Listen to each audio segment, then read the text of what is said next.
Hello and welcome to Crop Roadshow. In this series, we'll discuss the history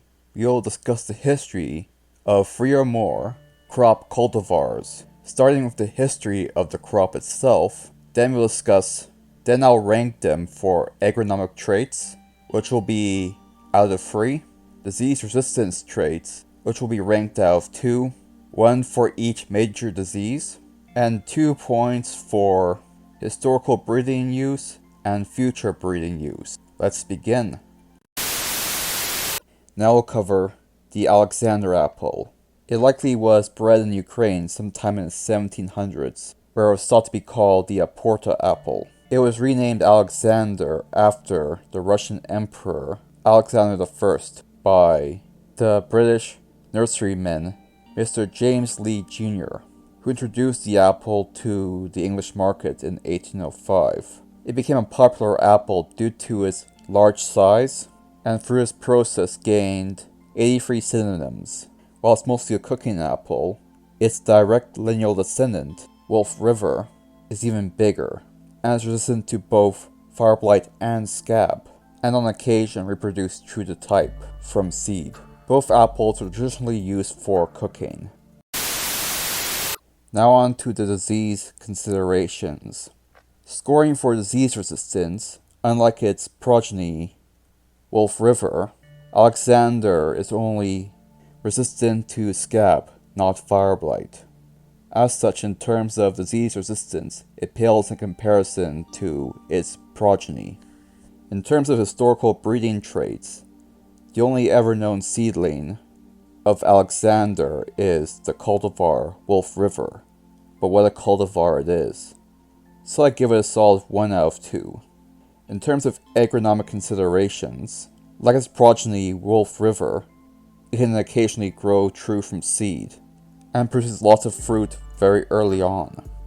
But the fruit do not store longer than a month or 2 before losing texture and taste. As such, for agronomic considerations, I give this a solid 2 out of 3. Overall, I give it a 4 out of 7. Now we'll cover Annanas Reinette. Annanas Reinette was an apple originally discovered in France in the 1500s. Directly translated to English, it means pineapple russet. Named because it's a pineapple flavored apple and it's a russet apple.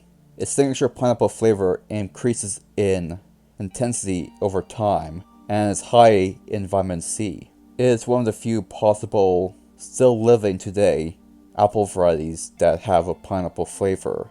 As such, it's a prime candidate for one of the putative parents of Pitmaster pineapple. It has historically been used for both cooking and fresh eating. Now onto its traits and calculations. Annanas Reinette has been labeled as having good disease resistance. As such, I'll give it a 1 out of 2, since it is unknown what specifically it is resistant to. It can store for 4 months, but to ripen fully needs 3 to 4 weeks.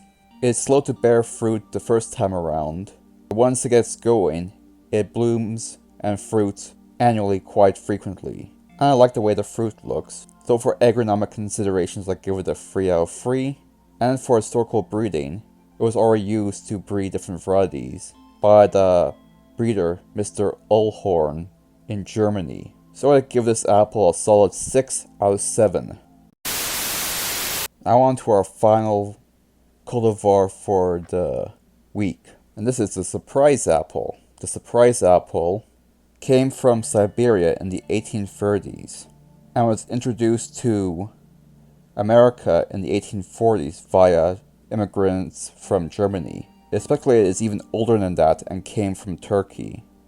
Based on current evidence, it suggested that it's a crossbreed of a regular apple and a red-fleshed crab apple, due to the fact that it has pink flesh. Historically speaking, it was used extensively by Albert Eder to breed a wide array of different apples that have pink or red flesh. Such apples include pink pearl, pink pearmain, blush rosette, thornberry, rubaiyat, and many more.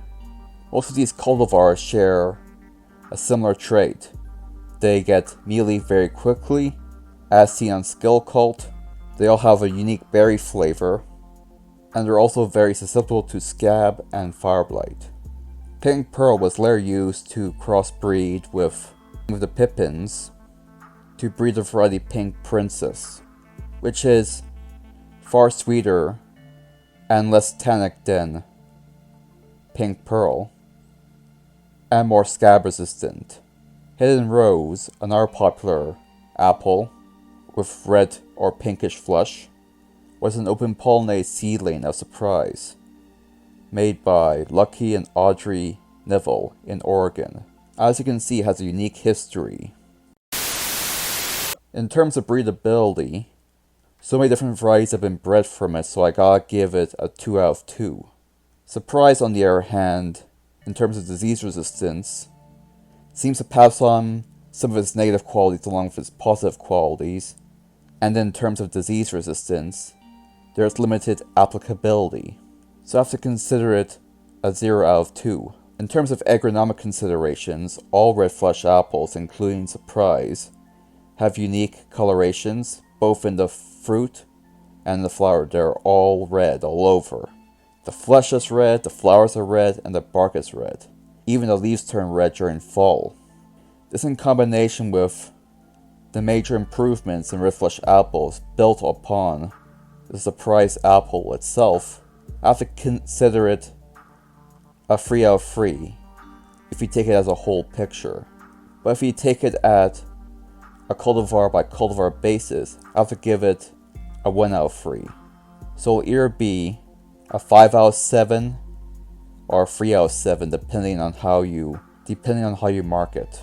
Well, that about covers everything. Thank you for watching.